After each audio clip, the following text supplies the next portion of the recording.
Vous écoutez RMC. RMC 6h-9h. Vaudre direct. Il est 6h43. Perrine Roux, bonjour. Bonjour. Merci vraiment d'être avec nous. Vous êtes chercheuse en santé publique, sciences économiques et sociales de la santé, traitement de l'information médicale, c'est un peu compliqué, hein, le CESTIM de l'INSERM. Voilà. Vous avez participé à une étude et vous avez même initié cette étude juste après le confinement.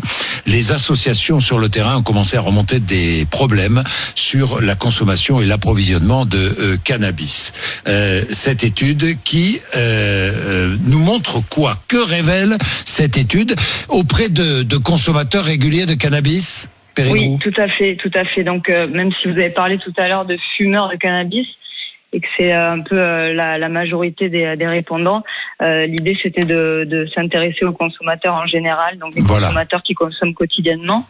Voilà.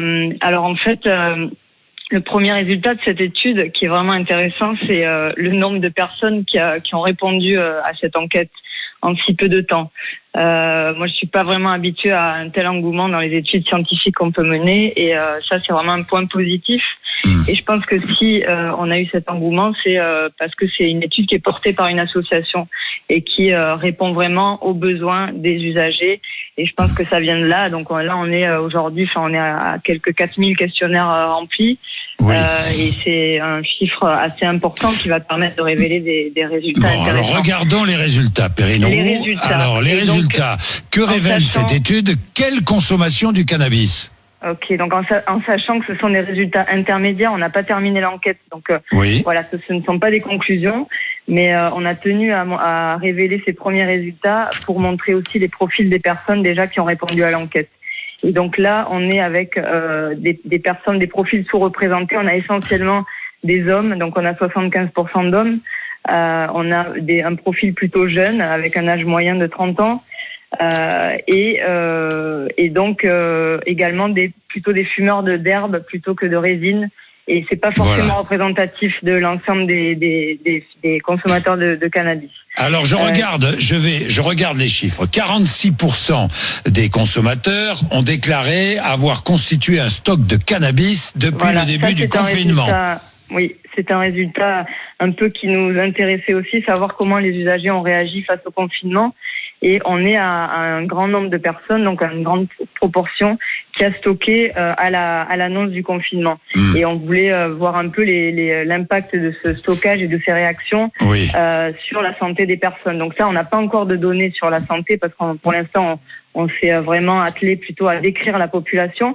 Mais on a quand même pu montrer des profils différents d'usagers en fonction de l'évolution des consommations. Alors l'évolution des consommations pendant le confinement, c'est très très intéressant. Je donne les chiffres, Perrine. 35% des consommateurs ont augmenté leur consommation pendant le confinement. 29% l'ont maintenu, 28% l'ont diminué, 7% l'ont arrêté. C'est-à-dire qu'on a plus consommé de cannabis pendant le confinement qu'habituellement. Tout à fait. Bon, alors c'est peut-être quelque chose auquel on pouvait s'attendre parce que le confinement a forcément des effets anxiogènes et c'est pas en période anxiogène que le sevrage est le plus facile à mener. Donc voilà, on peut effectivement comprendre un peu pourquoi les personnes consomment plus. Il y a l'ennui, il y a l'anxiété, il y a cette période qu'on ressent tous. Bien sûr. Consommateurs ou non consommateurs.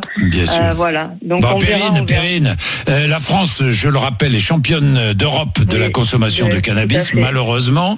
Alors, l'approvisionnement, la production d'herbe en France est peu importante, et ne répond pas à la demande nationale.